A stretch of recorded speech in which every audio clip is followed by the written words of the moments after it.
আজিৰ পৰা আমি অৰুণোদয় 3 বা যাক আমি চমুকৈ অৰুণোদয় 3.0 বুলি কম এই আঁচনিখন অসমৰ ৰাইজৰ বাবে সমৰ্পণ কৰাৰ এটা বিৰল সৌভাগ্য আমি সকলোৱে লাভ কৰিছো 2020-21 চনত অসমৰ বিত্তমন্ত্ৰী ৰূপে কাৰ্যনিৰ্বাহ কৰি থকাৰ সময়ত ৰাজ্যৰ বাজেটত অষ্টাদশ মুকুতাৰ উন্নয়নী মালা হিচাপে প্ৰতি বছৰে আমি 18টা আঁচনি ৰূপায়ণ কৰাৰ বাবে সিদ্ধান্ত গ্ৰহণ কৰিছিলো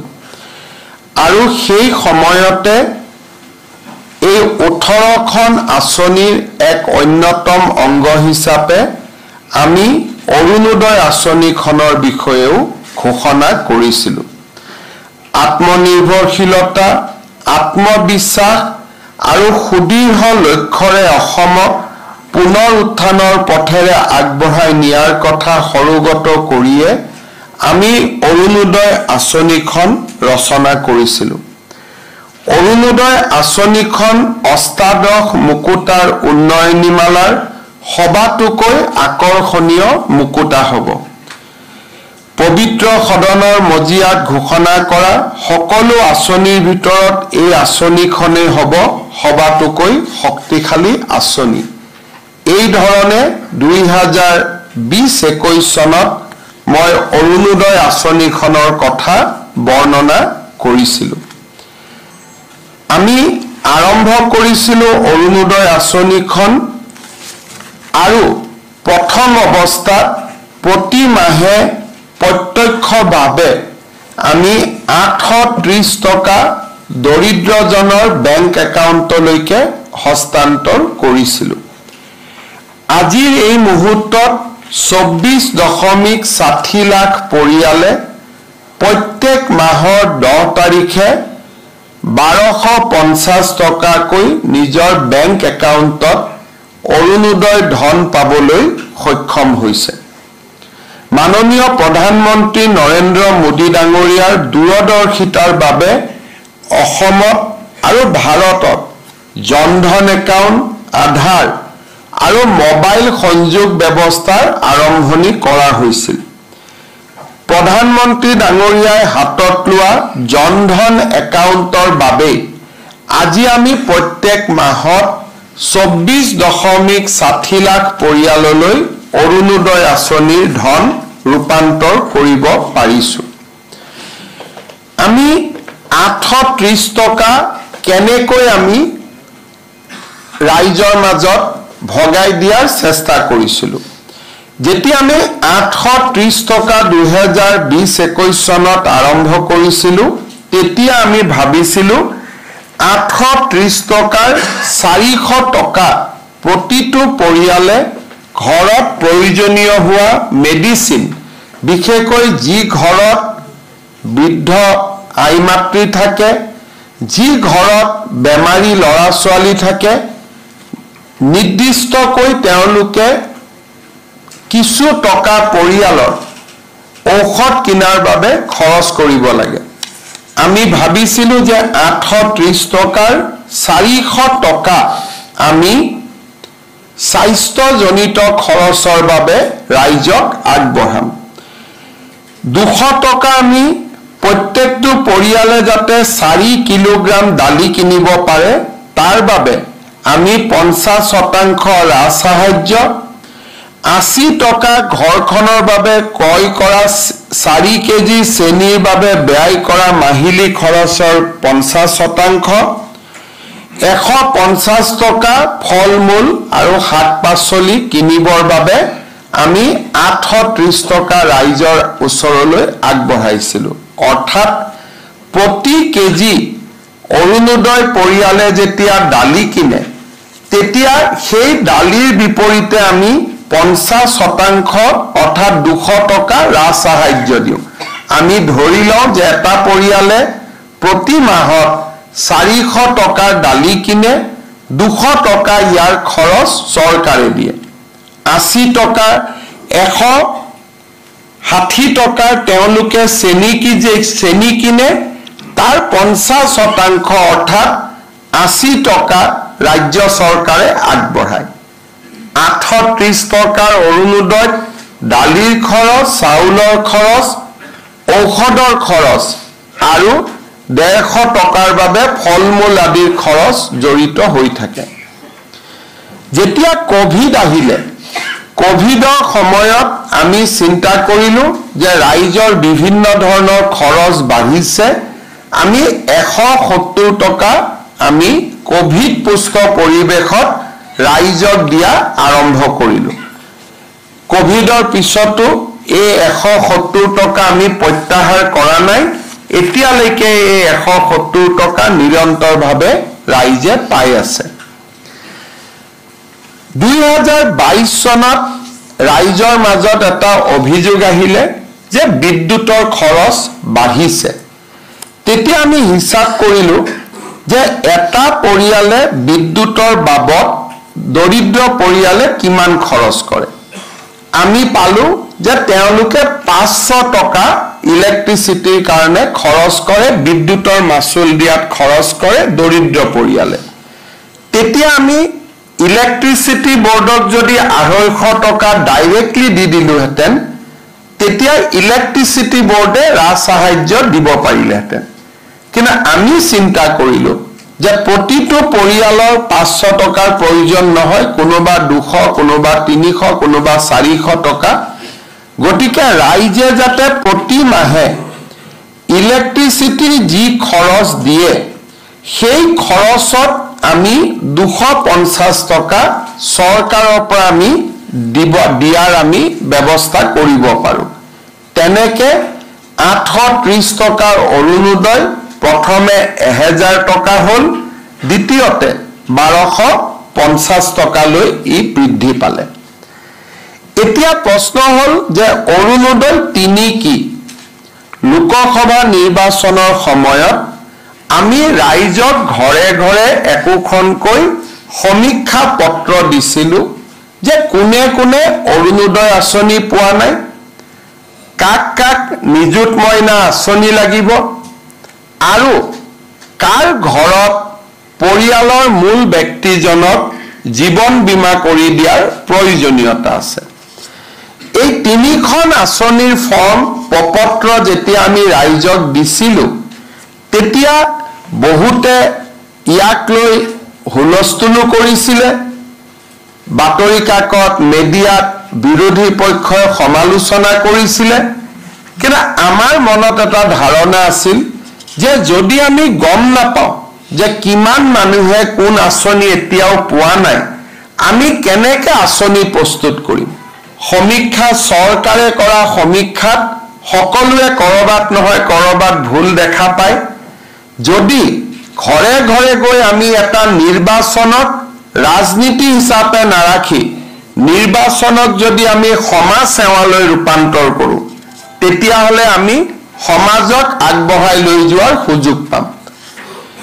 আমি সেই ধৰণে ৰাইজৰ মাজত আমি জৰীপ আৰম্ভ কৰিলো যে কেনেকৈ অৰুণোদয় আঁচনি বা আন 3টা আঁচনিত আমি ৰাইজক জড়িত কৰিব পাৰো ৰাইজৰ লগত কথা বতৰা পাতোতে আমি অনুভৱ কৰিলো যে প্ৰায় 10 লাখ পৰিয়ালে অৰুণোদয় বিচাৰে কিন্তু তেওঁলোকে অৰুণোদয় আঁচনি পোৱা নাই আজি অৰুণোদয় 3ৰ জৰিয়তে যদিও 10 লাখ মানুহৰ প্ৰপত্ৰ আমি পাইছিলো আমি ধৰি লৈছিলো যে হয়তো আমাক ৰাজনৈতিকভাৱে সমৰ্থন নকৰা কিছু পৰিয়ালে প্ৰপত্ৰ পূৰণ কৰাও নাই সেইবাবে আমি এটা চিন্তা কৰিলো যে আমি প্ৰত্যেকটো সমষ্টিতে 10,000 এভাৰেজ কৰবাত সমষ্টিত বেছি মানুহ আছে অলপ বেছি পাব কম মানুহ আছে কম পাব এভাৰেজ 10,000 অৰ্থাৎ আমি 12,60,000 পৰিয়ালক অৰুণোদয় আঁচনিৰ সুবিধা নতুনকৈ দিয়াৰ ব্যৱস্থা কৰিম ইয়াৰ অৰ্থ কি হ'ব যে কম আৰু বেছি পৰিমাণে প্ৰত্যেকটো সমষ্টিতে আৰু 10,000 হিতাধিকাৰীয়ে অৰুণোদয় আঁচনি পোৱা আৰম্ভ হ'ব অৰুণোদয় 3ৰ আৰু এটা লক্ষ্য আছে বিভিন্ন সময়ত আমি যেতিয়া অৰুণোদয় আঁচনিৰ হিতাধিকাৰীসকলক ফোন কৰোঁ বিভিন্ন জনে তেওঁলোকৰ টেলিফোন নাম্বাৰটোত ফোন কৰাৰ পিছত তেওঁলোকে কয় যে আমি অৰুণোদয় লাভ কৰি থকা নাই আমাৰ নম্বৰটো আন কোনোবাই ব্যৱহাৰ কৰিছে বহুত ক্ষেত্ৰত যি মানুহে বা পৰিয়ালে অৰুণোদয় পোৱাৰ পিছত অসমৰ বাহিৰলৈ বিভিন্ন কাৰণত গুচি গৈছে আমি বেংকৰ একাউণ্টৰ পৰা দেখা পাওঁ যে আমাৰ অৰুণোদয় ধন কেতিয়াবা অসমৰ বাহিৰত বাস কৰা লোকেও লাভ কৰে হয়তো অৰুণোদয় প্ৰথম পোৱাৰ অৱস্থাত তেওঁলোক অসমত আছিল এতিয়া ট্ৰান্সফাৰ হ'ল বা কৰ্মসূত্ৰে আন জাগালৈ গ'ল কোনোবা ফ্যাক্টৰীত কাম কৰি আছিল এতিয়া তেওঁলোক বাহিৰলৈ গ'ল বাহিৰৰ স্থানতো অৰুণোদয় ধন হস্তান্তৰিত হয় আৰু এটা কথা আমি দেখা পালো যে আধাৰৰ লগত যদি আমি ইয়াক লিংক নকৰো তেতিয়া হলে এই ব্যক্তিজন অৰুণোদয় হিতাধিকাৰীজনৰ প্ৰত্যেকজনৰ বিপৰীতে আমাক যদি কোনোবাই ডাটা খুধে হয়তো বিধানসভাত কেতিয়াবা আমি পৰিসংখ্যাও দিব নোৱাৰিম কাৰণ কেতিয়াবা কোনোবাই ভুৱা নামতো বেংক একাউণ্ট সৃষ্টি কৰি অৰুণোদয় ধন লৈ থাকিব পাৰে অৰুণোদয় 3ৰ উদ্দেশ্য হ'ল অৰুণোদয় 1 আৰু অৰুণোদয় 2 আমি যিসকল হিতাধিকাৰীক দিছিলো আৰু নতুনকৈ যি প্ৰত্যেক সমষ্টিতে কম বেছি পৰিমাণে 10,000 হিতাধিকাৰী আমি নতুনকৈ দিম এই গোটেইখিনি আধাৰৰ লগত লিংকেজ কৰা এতিয়া মানুহে ক'ব যে আমি আধাৰৰ আকৌ কোনোবা লাইনত যাব লাগিব নেকি আধাৰ বিচাৰিব লাগিব নেকি আমি ৰাইজক সেই কষ্টটো দিব খোজা নাই কাৰণ আজি দিনত অসমত যি পৰিয়ালৰে ৰেশন কাৰ্ড আছে তেওঁলোকে আধাৰ অলৰেডি ৰেশন কাৰ্ডখন আধাৰৰ লগত সংযোজিত কৰি থৈ দিছে 2 বছৰ আগতে আমি সেই কাম সমাপন কৰিছিলো আজিকালি কোনেও ৰেশন কাৰ্ড নাপায় যদিহে আধাৰ নাথাকে আধাৰৰ লগত লিংকেজ হয় আৰু ই পজ বুলি মেচিনটোত চিন মোহৰ মাৰিলেহে ৰেশন কাৰ্ড পাব পাৰে আৰু সেই কাৰণে আমি এইবাৰ অৰুণোদয় 3 পইণ্ট আঁচনিটো ৰেশন কাৰ্ডৰ লগত আমি জড়িত কৰিব খুজিছো অৰ্থাৎ ৰেশন কাৰ্ডৰ নম্বৰ থাকিলেহে অৰুণোদয় পাব কোনোবাই ক'ব পাৰে যে বাবা মোৰ ৰেশন কাৰ্ড নাই সেই কাৰণে আজি আমি 19 লাখ লোকক নতুনকৈ ৰেশন কাৰ্ড দিয়াৰ আঁচনিখনো আৰম্ভ কৰিছো অৰ্থাৎ আজি দিনটোত আমি ৰাজ্যজুৰি 19 লাখ পৰিয়ালক 19,92,167 জন ব্যক্তি পৰিয়াল বুলি হিচাপ কৰিলে 4 দি হৰণ কৰিব লাগিব 5 দি হৰণ কৰিব লাগিব কিন্তু প্ৰায় 20 লাখ ব্যক্তিক আজি আমি ৰেশন কাৰ্ড দিয়াৰো কাম হাতত লম আৰু এই ৰেশন কাৰ্ডখিনি দিয়াৰ পিছত অসমত ৰেশন কাৰ্ড পোৱা ব্যক্তিৰ সংখ্যাও প্ৰায় 2,60 লাখলৈ বৃদ্ধি হ'ব তাৰ মানে ৰেশন কাৰ্ড নোহোৱা পৰিয়াল এতিয়া অসমত দুখীয়া পৰিয়াল খুব কমেই থাকিব যিসকলে অৰুণোদয়ত আবেদন কৰিব কিন্তু মোৰ ৰেশন কাৰ্ড নাই তেওঁলোকে প্ৰথমতে ৰেশন কাৰ্ডখন ল'ব ৰেশন কাৰ্ডখন লোৱাৰ পিছতহে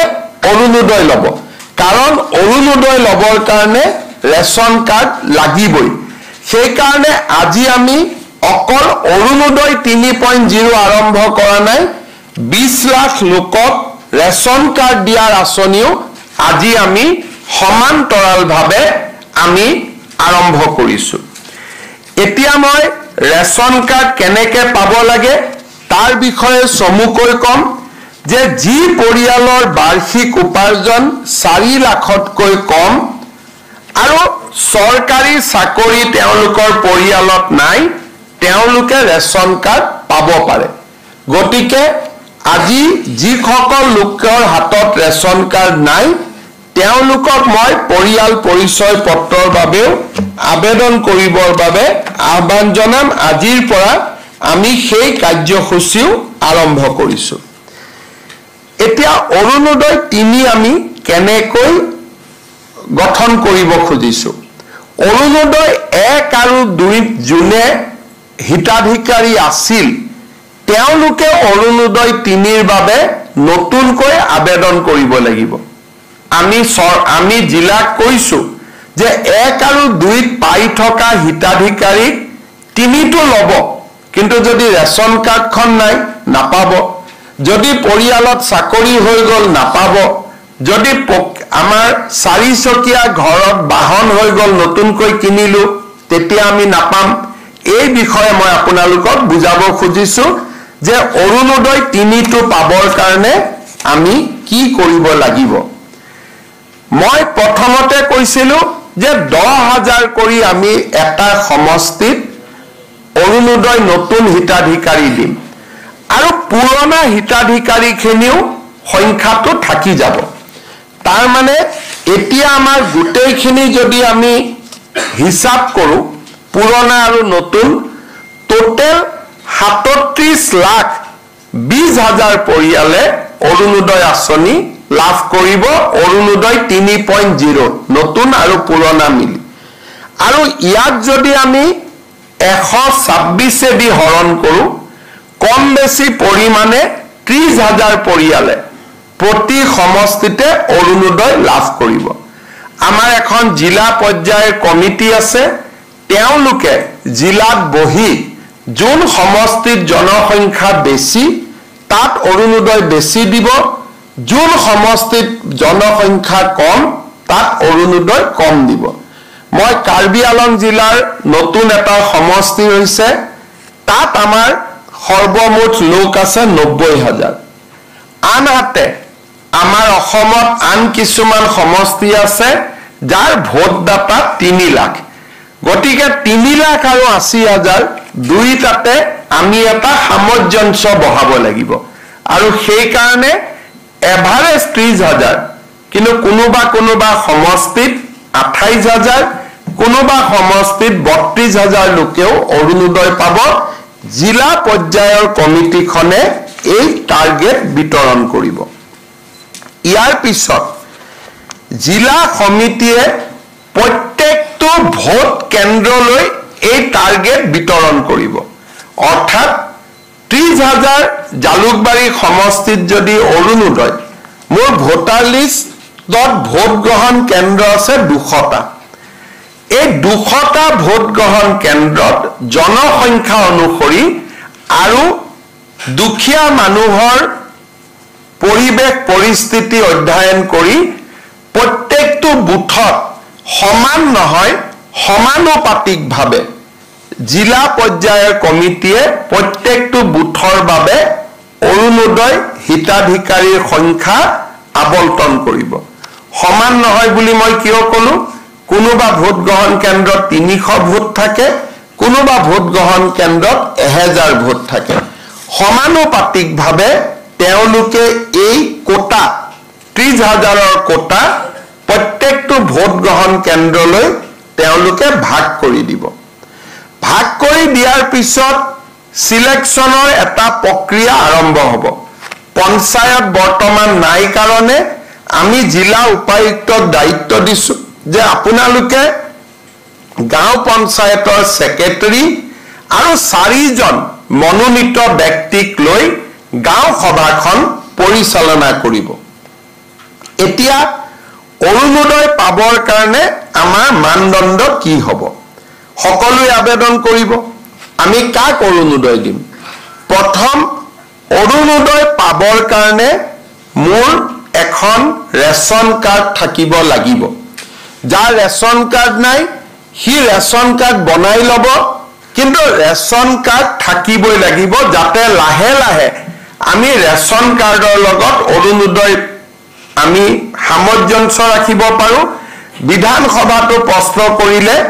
আমি তেওঁৰ ডিটেইলছ দিব পাৰোঁ, কাৰণ ৰেচন কাৰ্ডৰ দেউতাক মাক এড্ৰেছ আৰু আধাৰৰ লগত ৰেচন কাৰ্ডখন জড়িত হৈ আছে। তাৰ মানে অসমত অৰুণোদয় 3.0 ৰেশন কাৰ্ড আধাৰ অৰুণোদয় এটাই ডাটাবেস হ'ব আমি লগে লগে জুনে যি প্ৰশ্ন কৰে আমি লগে লগে উত্তৰ আমি দিব পাৰিম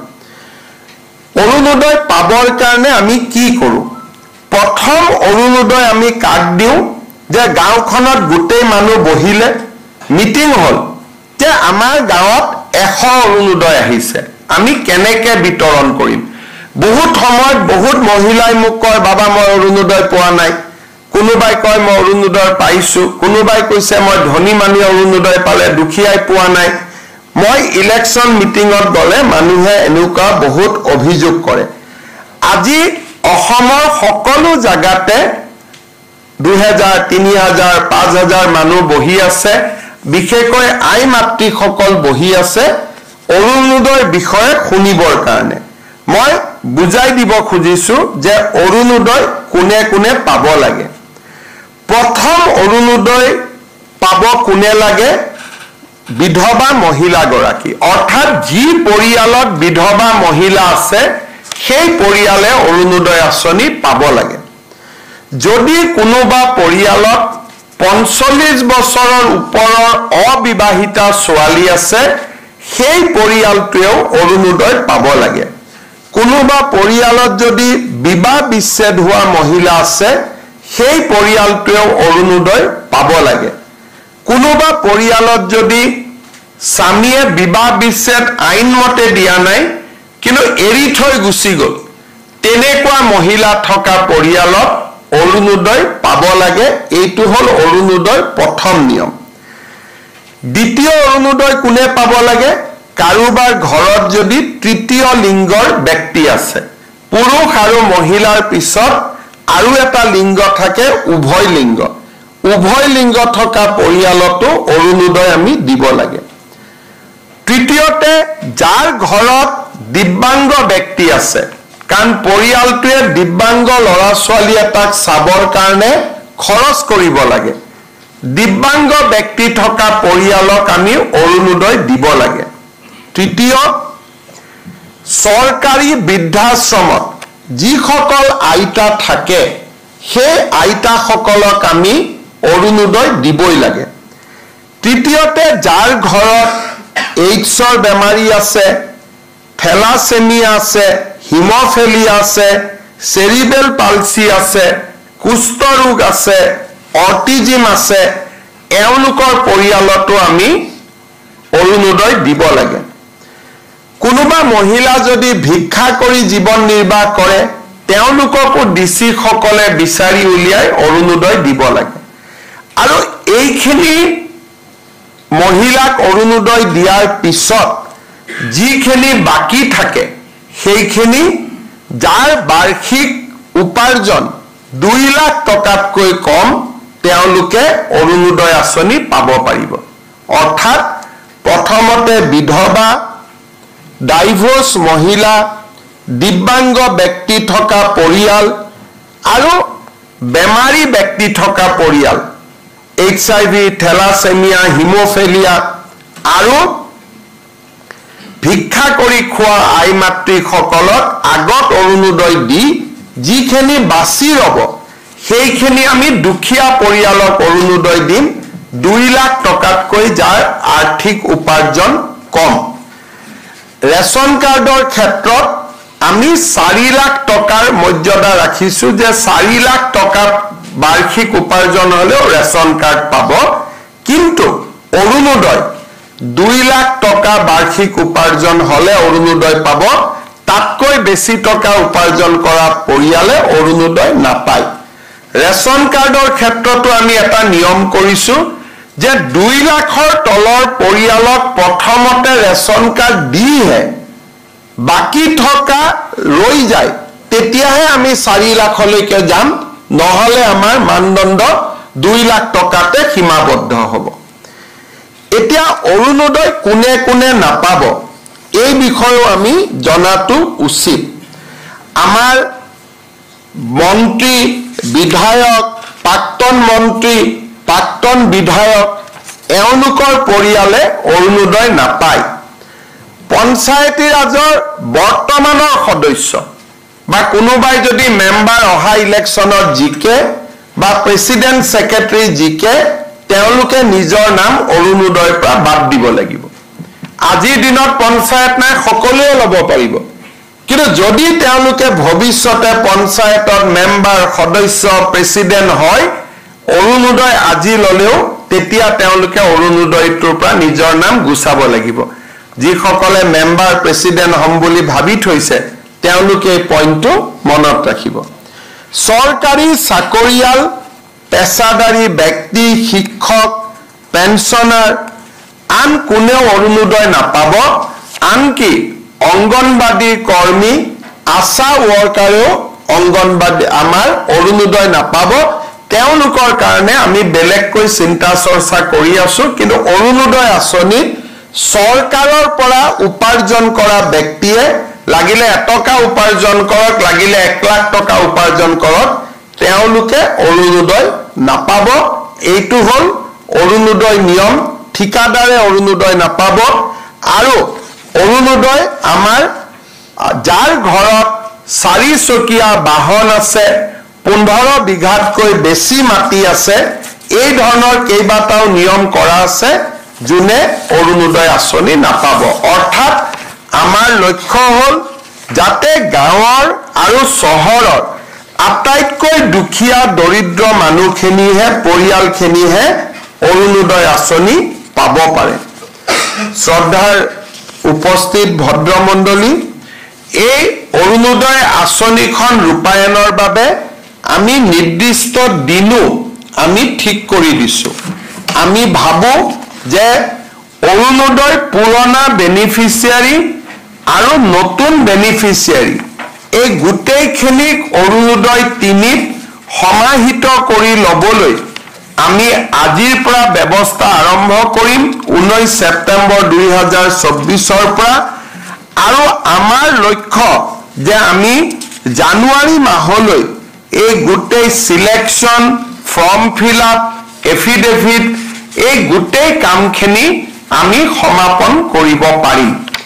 এতিয়া কোনোবাই প্ৰশ্ন কৰিব যে জানুৱাৰীত অৰুণোদয় 3 আহিব তেতিয়ালৈকে বৰ্তমানৰ হিতাধিকাৰীসকলে অৰুণোদয় পাই থাকিবনে নাই যেতিয়ালৈকে নতুন অৰুণোদয় তালিকা নাহে তেতিয়ালৈকে পুৰণা হিতাধিকাৰীসকলে অৰুণোদয় পাই থাকিব তাত কোনো চিন্তা নাই কিন্তু পুৰণা হিতাধিকাৰীসকলেও নতুন অৰুণোদয় পাবলৈ নতুনকৈ আবেদন পত্ৰ কৰিব লাগিব কাৰণ অৰুণোদয় 3 কমপ্লিটলি নতুন হ'ব প্ৰত্যেক সমষ্টিত আগতে 20,000 পৰিয়ালে অৰুণোদয় পাই আছিল এতিয়া আৰু 10,000 পৰিয়ালে পাব ৰাজ্যখনত 12,60,000 নতুন অৰুণোদয় হিতাধিকাৰী জড়িত হ'ব এতিয়া শেষত মই ক'ব খুজিছো যে এই অৰুণোদয় আঁচনিখন ৰূপায়ণ কৰোতে ৰাজ্য চৰকাৰে কিমান টকা খৰচ কৰিব লাগে মই আগতে কৈছো যে এইবাৰৰ অৰুণোদয় আঁচনিখনে 37 লাখ 37 লাখ 40,000 হিতাধিকাৰীক সামৰি ল'ব অৰ্থাৎ এই আঁচনিখনৰ বাবে আমাক প্ৰত্যেক মাহত 467 কোটি টকা লাগিব আৰু প্ৰত্যেক বছৰত 5,604 টকা আমাক লাগিব 5,604 কোটি টকা প্ৰত্যেক মাহত 467 কোটি টকা আৰু প্ৰত্যেক বছৰত 5,600 কোটি টকা আমাৰ স্বাধীন অসমত এনেকুৱা ডাঙৰ আঁচনি 5,500 কোটি টকীয়া আঁচনি কেতিয়াও কোনো চৰকাৰে ৰূপায়ণ কৰিব পৰা নাছিল আজি আমাৰ অৰুণোদয় আঁচনিখনৰ পৰা মানুহে শিকি মধ্যপ্ৰদেশত লাডলি বেহেনা স্কিম আৰম্ভ কৰিছে ছত্তীশগড়ত মহতাৰী বন্ধন স্কিম আৰম্ভ কৰিছে কৰ্ণাটকত গৃহজ্যোতি স্কিম আৰম্ভ কৰিছে নাম বেলেগ বেলেগ লৈছে কিন্তু ভাৰতৰ এতিয়া মহাৰাষ্ট্ৰত এইবাৰ এই আঁচনিখন ৰূপায়ণ হৈছে ভাৰতৰ বিভিন্ন ৰাজ্যত এই অৰুণোদয় আঁচনিখন আজি ৰূপায়িত হৈছে ঠিক তেনেকে আজি আমাৰ যদি আমি অলপমান চিন্তা কৰোঁ তেতিয়াহ'লে ৰেচন কাৰ্ডৰ কাৰণে আমি যদি চাওঁ যে আজি আমাৰ ৰেচন কাৰ্ডত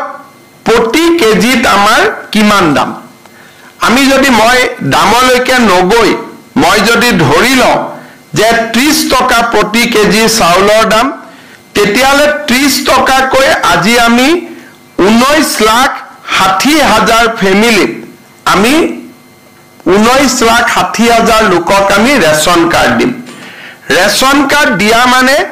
তেওঁলোকে 5 কেজিকৈ চাউল বিনা পইচাত তেওঁলোকে প্ৰত্যেক মাহত পাব 5 কেজিক যদি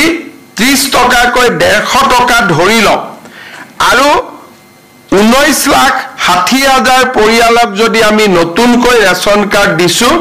তেতিয়াহ'লে এই টকা 441 কোটি টকা প্ৰতি মাহত হ'ব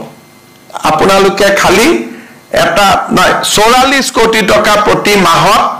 যাবগৈ আৰু যদি 2 কোটি 60 লাখ লোকক ধৰি লওঁ কিমান টকা হ'ব পাৰে 150 টকাকৈ প্ৰতি মাহত পূৰণ কৰিলে আপোনালোকে নিজে চিন্তা কৰি চাব পাৰে দুখীয়া দৰিদ্ৰ মানুহক আজি আমি তিনিটা সহায় ডাইৰেক্টলি কৰিছো যি আগত কেতিয়াও সম্ভৱ হোৱা নাছিল অৰুণোদয় 1260 টকা চাউলৰ বাবদ প্ৰায় 200 টকা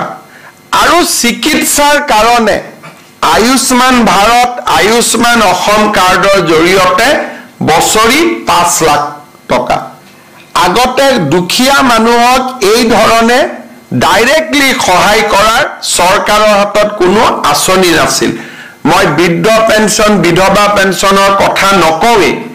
তিনিটা ডাঙৰ আঁচনি ৰেচন কাৰ্ড আয়ুষ্মান ভাৰতৰ কাৰ্ড কাৰণ ৰেচন কাৰ্ডখন দেখুৱালে আয়ুষ্মান ভাৰতো আমি চিকিৎসা কৰিব পাৰো 5 লাখ টকাৰ বছৰি ৰেচন কাৰ্ডত 5 কেজি চাউল আৰু 1260 টকা 1250 টকাৰ অৰুণোদয় তিনিটা প্ৰত্যেক মাহত আমাৰ চৰকাৰে দুখীয়া দৰিদ্ৰ মানুহক ডাইৰেক্টলি আজি সেৱা কৰিব পাৰিছে বেমাৰ হলে এতিয়া মাটি বিক্ৰী কৰিব নালাগে মধ্যভোগীৰ পৰা টকা সুদত ল'ব নালাগে 5 লাখ টকালৈ আমাৰ মেডিকেল কলেজতে হওক ডিস্ট্ৰিক্ট হস্পিটালতে হওক আমি চিকিৎসা কৰিব পাৰো চাউল মুঠিৰ বাবে ৰেচন কাৰ্ডখনৰ আমি সহায় ল'ব পাৰো আৰু 1250 টকা অৰুণোদয়েৰে বিদ্যুতৰ মাচুল দালি চাউল আৰু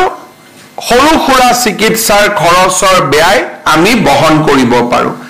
আৰু চৰকাৰে এই কামবোৰ কৰি থকাৰ কাৰণে আজি আমাৰ ৰাজ্যখনৰ 80 লাখ পৰিয়াল দৰিদ্ৰতাৰ সীমাৰেখাৰ পৰা বাহিৰলৈ আহিব পাৰিছে মই পুনৰ এবাৰ অসম চৰকাৰৰ বিত্ত বিভাগ মন্ত্ৰী অজন্তা নেওগ ডাঙৰীয়ানী আৰু অসম চৰকাৰৰ খাদ্য আৰু অসামৰিক যোগান বিভাগ মন্ত্ৰী ৰঞ্জিত দাস বিষয়াবৰ্গ আৰু এই অৰুণোদয় আঁচনি ৰূপায়ণৰ লগত জড়িত হৈ পৰা সকলো চৰকাৰী বিষয়া কৰ্মচাৰীক মই আজি এই দিনটোত অভিনন্দন জনাইছো সেপ্টেম্বৰৰ 19 তাৰিখে এই কাম হাতত লৈছো নৱেম্বৰৰ ভিতৰত ৰেচন কাৰ্ড দি আমি শেষ কৰিব লাগিব আৰু জানুৱাৰী মাহৰ ভিতৰত আমি অৰুণোদয় হিতাধিকাৰী নিৰ্বাচনৰ প্ৰক্ৰিয়া আৰু ফৰ্ম ফিলআপ এফিডেভিট পোৰ্টেললৈ নাম অনা এই গোটেই প্ৰক্ৰিয়াবিলাক আমি সমাপন কৰিব লাগিব লোকসভা নিৰ্বাচনত অৰুণোদয়ক লৈ মই প্ৰতিশ্ৰুতি দিছিলো 100 দিনৰ ভিতৰতে নিৰ্বাচন হৈ যোৱাৰ 100 দিনৰ ভিতৰতে এই প্ৰতিশ্ৰুতি আজি আমি পূৰণ কৰিবলৈ পাই সঁচাকৈ গৌৰৱ অনুভৱ কৰিছো শেষত মই এটা বিষয়কৈ সামৰণি মাৰিছো যোৱা মাহত আমি এই ধৰণে নতুন এটা আঁচনিৰ কাম হাতত লৈছিলো সেইটো হল নিযুত মইনা আঁচনি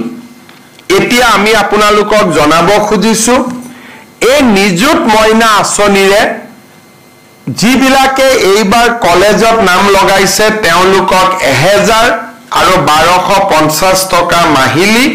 আৰু ইউনিভাৰ্চিটিত নাম লগোৱা ছোৱালীসকলক আমি 2500 টকা আমি দিয়াৰ বাবে প্ৰতি মাহত সিদ্ধান্ত লৈছিলো আমি আবেদন প্ৰায় সেকেন্ডাৰী পৰ্যায়ত আৰু গোটেইখিনি মিলি ডিগ্ৰী ইউনিভাৰ্চিটি মিলি আমি 1,60,000 ছোৱালীৰ নিযুত মইনা আঁচনিৰ বাবে আমি আবেদন পাইছিলো আৰু 10 অক্টোবৰৰ আগতে নিযুত মইনা আঁচনিৰো আমি প্ৰথম ইনষ্টলমেন্ট বিতৰণ কৰাৰ কাম আমি আৰম্ভ কৰিম তাৰ বাবেও আমাৰ প্ৰক্ৰিয়া আৰম্ভ হৈছে অৰ্থাৎ ইলেকশ্যনৰ এসপ্তাহৰ 100 দিনৰ ভিতৰতে আমাৰ অৰুণোদয় নিযুত মইনা আঁচনিৰ প্ৰতিশ্ৰুতি আমি পূৰণ কৰিলো আৰু অহা বছৰ যি আমি আৰু 2025 চন 24 চন এই সময়ছোৱাৰ ভিতৰত বাকি যেটো প্ৰতিশ্ৰুতি আছে জীৱন বীমা এক্সিডেন্ট বীমা এই ক্ষেত্ৰতো আমি কাম হাতত লম মই পুনৰ এবাৰ সকলোকে শুভেচ্ছা জনাইছো